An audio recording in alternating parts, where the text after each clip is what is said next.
Sabado ngayon at nandito kami sa Barangay Tumugbong, San Jorge, Samar.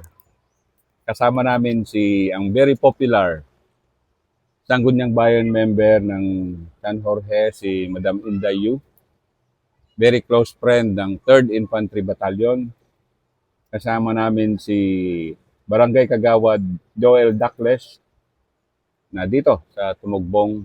And of course, kasama natin si Lieutenant Colonel Marks Luther Rosario, commander ng 3rd Infantry Battalion na 3 years ago.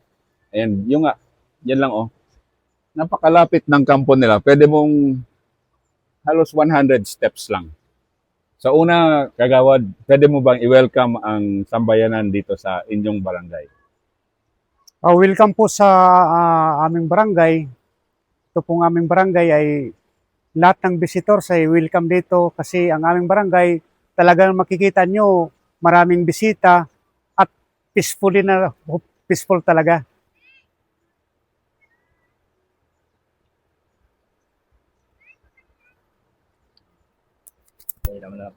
Magandang umaga po sa ating lahat. Opo, nandito po tayo sa Tumugbong, kung saan katabing-katabi po pa ng kampo ng 3rd Infantry Battalion. Gaya po ng sinabi ni Kagawad, while marami pa rin pong mga insidente minsan na nandun sa loob, na may mga hinahanap pa tayo, pero dahil sa pagtutulungan ng bawat isa, kita nyo naman po yung nasa likod ko, isang napakagandang paraiso.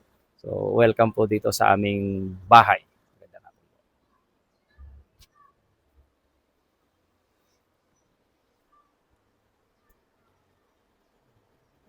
Si Madam, gusto ko si SB dahil love na love siya ng 3rd Infantry Battalion dahil napaka-supportive and napaka-energetic niya na Sangguniang Bayan member dito sa San Jorge. Welcome dito sa bayan namin, especially dito sa Barangay Tumugbong, itong resort kay Doc Paquet, kung saan dami ng mga tao madayo dito from the other place para magpasyal, mag-relax dito. Madam, may mga kaibigan ka na bang pumupunta rito? Galing sa ibang Marami lugar? na. Kaya nga in-invite ko sila papunta dito. Yun na nga, dumadaan sa akin, tapos yun, ini-endorse ko agad kung saan lugar pwede. Stay sila. Ano mga meron dito, Madam? May waterfalls. May mga waterfalls. Ayun, aside from that, yung mga minsan papunta sila sa mga may magandang farm, napapasyal din. Marami naman dito. Tapos yun, sabi ko nga, hindi lang dito yan sa sa Tumugbong. And the other barangay, meron din. Kung makakapunta lang sa barangay, isang barangay malapit sa itong anong lugar yon, Kagusipan, Pinipisak ba yun? Maganda din doon. Dinadayo din yan mga taga-barangay. Doon sila naliligo. Magandang falls din yun. Madam, tinatanong kanina, sir, para sa kalaman po na lahat, 6 po actually yung mga resort dito, dito sa location namin. 6 na magkakatabi po mga resorts ito. Kita nyo naman po yung nature fields. Karamihan po dito, wala pong mga entrance fee. Kung meron man po, very minimal. You can bring your family. 6 po ito, sir. Makakasama lang po dito sa barangay Tumugbong, sir. Pero dati, ilan lang to? Nung pagdating nyo? I believe isa si Kapitan po maganda. Dati, ang resort dito, isa lang yung aliko lang.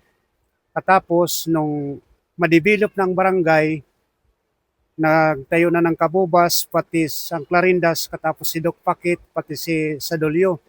Yun, nagsulputan na, nakita rin ng mga turista na magandang lugar at saka komportable silang pumunta rito kasi maraming tropa nandito. Sip na talaga silang pumunta kasi ang dati, parang nag-aalangan sila pumunta rito kasi parang hindi nila mapil sa sarili nila, sip sila. Pero ngayon, talagang 100%, 101% na sip talaga yung mga turista namin, sir. Madam, gaano ba kalayo, sa mga hindi pa nakapunta rito, saan ba tayo sa San Jorge? Gaano ito kalayo sa Tacloban, sa Katarman, Salbayo?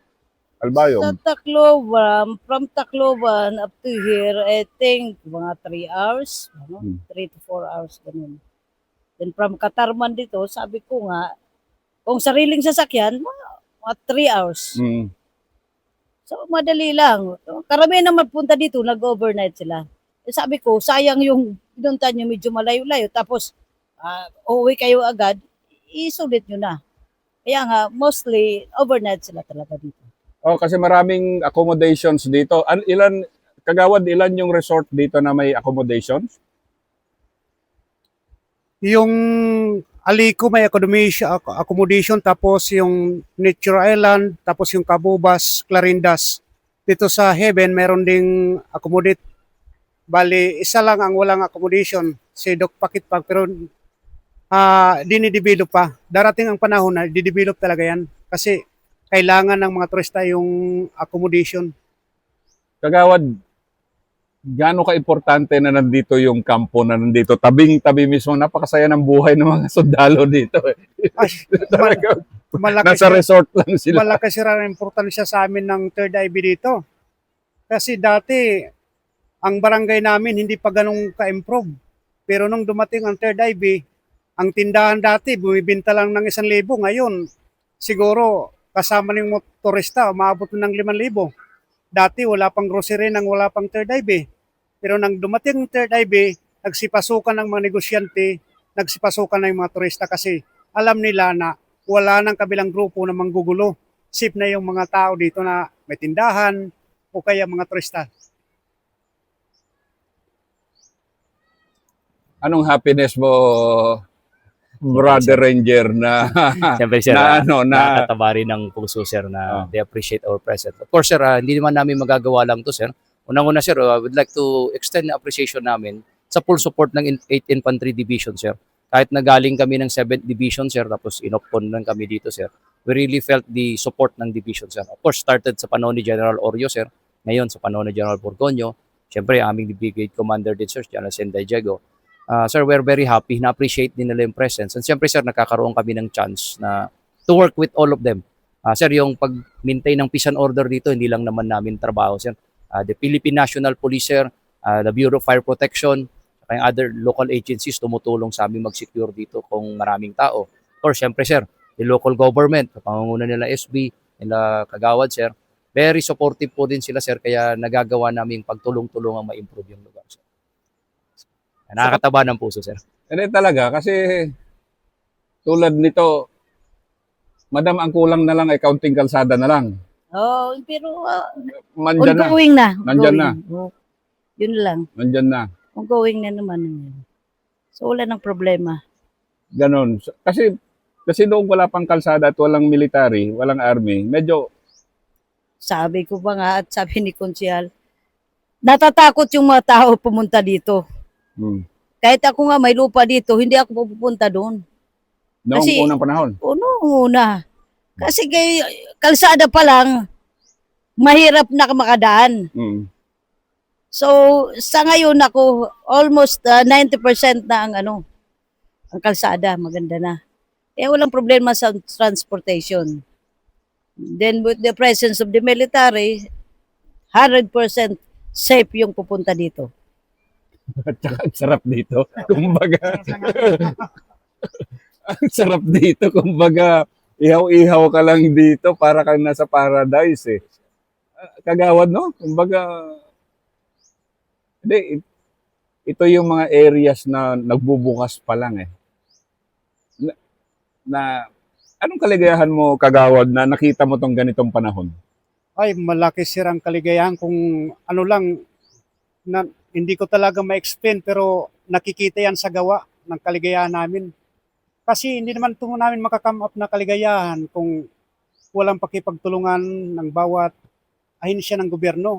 Kung dito lang sa amin sa barangay, siguro hindi ganon kaligayahan ang aming makakamtan, subalit siguro ang Panginoon na rin ang gumawa ng paraan na ang Third IB mapunta rito sa pamamagitan nila, nakita namin ang kahalagahan ng tao, pakikipagkapwa, paglago ng turismo, paglago ng ekonomiya. Diyan namin nakita ang kahalagahan talaga. Bilang ito, ang iyong unit, binabalance mo yung role ng warfighting. Yes, sir. Ranger, magkasama kami sa 1st Scout Yes, sir. Ranger Regiment ni Colonel Rosario. Yes, sir. Warfighting plus community development na ginagawa natin. Paano mo binabalanse? Kasi sa likod mo yan, mga turista ngayon, natutuwa talaga ako. Kasi I never imagine, madam, na kasi Samar really needs a lot ng ganito para ma-discover ang Samar. Kasi dami ko napuntahan, Lulugayan Falls. Yung mga doon sa Calbiga, ang gaganda. Galing kami ng Mount Hurao. Ito, andito kami ngayon na okay talaga. Pero paano mo binabalanse yung trabaho? Sir, of course, we do focus ng sabayan, sir. While we do our missions and support doon sa peace and order natin, sir, and our law enforcement, sir, we also ensure, sir, na yung partnership namin with the local populace, sir, particularly yung ating local government, sir, is always gumagana po yan, sir. So while we do our task para pababain na at makausap na at mapa-convince na yung mga naliligaw ng landas na mangilan-ngilan, sir, na nandito pa, we also ensure, sir, na nararamdaman din nila yung produkto nun, sir. At eto na po yun, sir. Tapos habang nagko-combat operations kami, sir, sinisigurado din namin, sir, na nararamdaman talaga ng mga kababayan natin yung resulta ng peace and missions natin, sir, peacekeeping missions. So, sir, that's why I really, really appreciate yung presence ng natin, sir. They keep us at least. Kasi dito kagawad, mga ilang years pa lang siguro nakalipas, medyo magulo pa dito, no? Ay, oo, sir. Sa totoo lang, dati ang pag narinig sa lungsod ng tinatawag na Barangay Tumugbong, parang nadaram namin yung discrimination. Ay, Dahil, taga Tumugbong yan kasi maraming yun doon, maraming pupunta na rebuilde, o kaya magulo doon, hindi safe ang mga turista. Kaya nagkakaroon ng discrimination. Pero sa ngayong panahon, ang mga tao nakapag-aral na, tapos dagdag nagkaroon ng pag-intindi. Dati ang pag-ano ng mga tao, ang sundalo ay parang hindi respeto ang nadarama kundi takot. Pero ngayon ang nadarama ng mga tao dito sa aming barangay, sa lahat ng ng mga sundalo, respeto na, hindi na takot. Kasi nakita nila kung gaano kahalaga ang tao sa pakipagkapwa ng Third IB.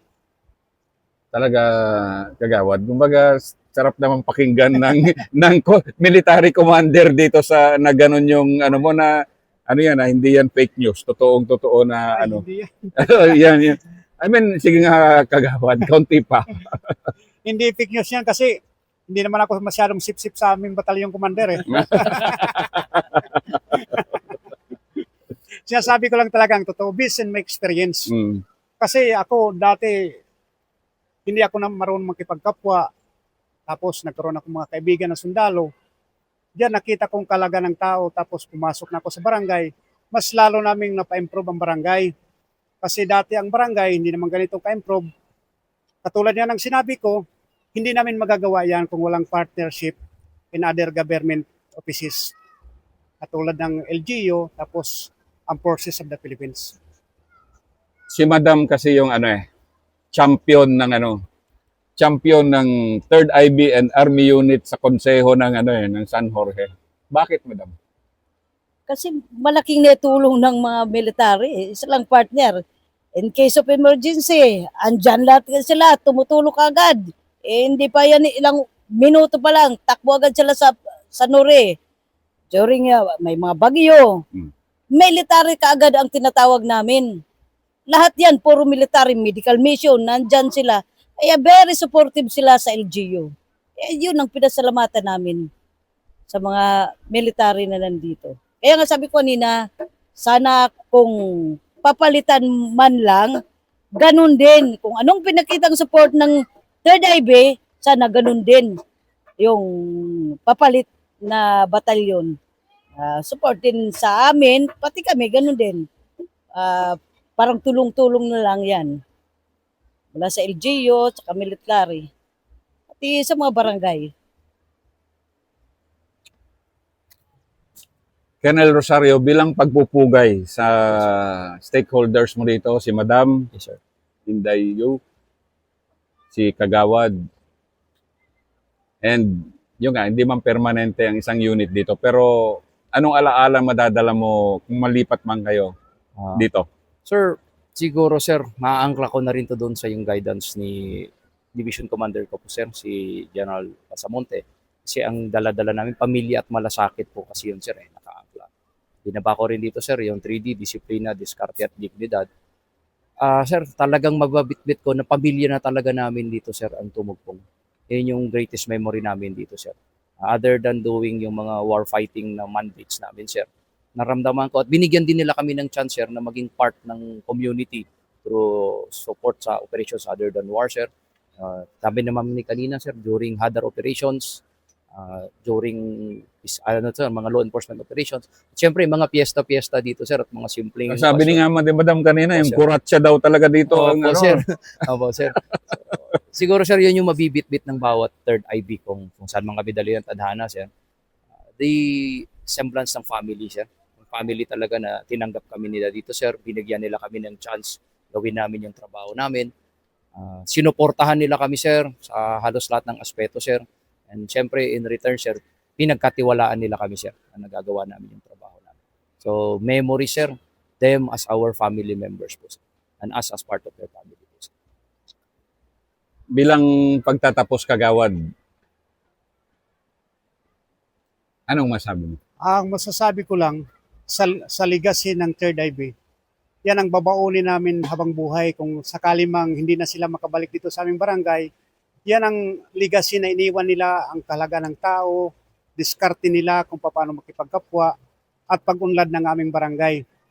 Malaki ng improvement kasi dati ang barangay namin, pag may pasyente, ano pa kami kung saan kami tatawag. Pero ngayon, given na, meron na kaming sasakyan. Hindi lang namin hindi namin magagawa yan kung hindi sa kanilang pakipagtulungan. Kaya maraming salamat sa Third IB habang buhay naming babaunin ang legacy nila. Masasabi ko lang, sir, sa ngalan ng LGU, thank you very much sa support ninyo dito sa bayan namin. Sana kung saan man kayo pagpunta, kahit saan tayo magkita-kita, ganun pa din, magkakaibigan pa rin tayo. Maraming salamat po.